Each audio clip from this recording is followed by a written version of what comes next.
Luísa, porque é o seguinte, por que essa preocupação de lentidão, de que esse inquérito da Polícia Federal demore a virar denúncia, fique só para o ano que vem essa denúncia na PGR, tem esse temor, mas de fato ele vai acontecer e tem método, tem uma estratégia por trás dessa demora. Luísa, conta a outra parte então da notícia. Débora, vamos lá. Boa tarde para você, Jussara, Pedro, todos que estão conosco hoje aqui no Day After do inquérito do golpe. Débora, há uma questão, são várias questões, na verdade. A primeira é realmente, como você falou, um volume grande de páginas e, do ponto de vista dos interlocutores da Procuradoria-Geral da República, por mais que Gonê e a PGR, de uma forma geral, tenham acompanhado, de fato, vários passos dessa investigação, inclusive dando seus pareceres nas operações policiais que foram deflagradas ao longo desse período, é preciso analisar com bastante calma esse relatório, porque pode ser, como a gente sempre tem dito aqui, que haja uma denúncia que englobe os outros indiciamentos já sofridos pelo ex-presidente Jair Bolsonaro, para além desse do planejamento do golpe. A gente lembra, como você mesma disse, Débora, teve o indiciamento no caso das vacinas, o indiciamento no caso das joias, agora o indiciamento de Bolsonaro e dos demais militares, mas focando aí no personagem principal, o indiciamento também de Bolsonaro nesse caso da trama do golpe. E o procurador-geral, ele tem um perfil bastante sóbrio, é um perfil bastante detalhista, minucioso, e ele vai realmente verificar, pelo que eu pude apurar com as fontes, qual é a inter-relação entre todos esses indiciamentos. Não são só as 884 páginas que vieram à tona ontem e que foram enviadas à PGR pelo ministro Alexandre de Moraes. Tem os indiciamentos anteriores que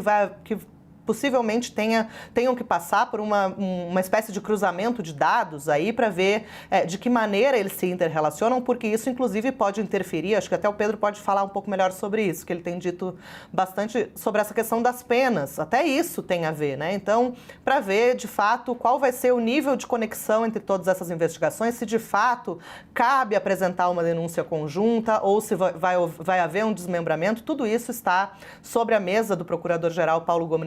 Gonê como opções em aberto, e também tem a opção em aberto de pedir novas diligências, né? Pode ser que esse seja também um caminho que Gonê entenda como mais prudente, caso ele entenda que haja alguma lacuna ainda a ser preenchida nessa investigação. Então, claro que dá para entender esse sentimento de urgência por parte dos investigadores da PF, porque afinal foi uma investigação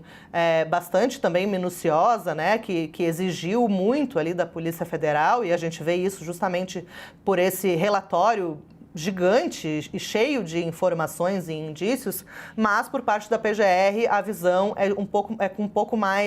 a visão é um pouco mais prudente, né? Mais nesse sentido de não vamos nos apressar porque cada detalhe importa nesse caso. E tem uma outra coisa também, Débora, que é justamente que a gente vinha conversando aqui antes da gente entrar no ar. Para a PGR, do mesmo modo que a PF talvez não queira deixar o assunto esfriar, para a PGR não é interessante denunciar agora, antes do fim do ano, e aí vira um recesso que começa lá pelo dia 20 e 21 de dezembro no Judiciário, e aí com isso só retornam os trabalhos no dia 1º de fevereiro, e aí sim também pode haver esse esfriamento, né? Então, há uma visão de que quando for apresentada essa denúncia, o que é a tendência realmente de acontecer, não precise demorar muito até essa denúncia ser levada pelo ministro Alexandre de Moraes para julgamento em colegiado, no caso, na primeira turma. A ideia é que realmente Gonê apresente essa denúncia e num tempo breve, ali, alguns dias, talvez, algumas semanas, o ministro Alexandre já possa levar essa denúncia para julgamento para o colegiado, ali, a primeira turma, analisar se de fato os indiciados se tornam formalmente réus, e aí é aberta uma ação penal para aprofundar ainda mais essa investigação. Então a gente tem aí os dois lados da moeda, mas a gente sabe que, por mais que tenha essas divergências de estratégia, como a gente já vinha falando, é de interesse de todos, tanto da PF quanto da Procuradoria-Geral da República, quanto do próprio Supremo Tribunal Federal, dar uma resposta o quanto antes em relação a esse caso. A questão é realmente ter o tempo ali para analisar tudo e não deixar nada passar batido.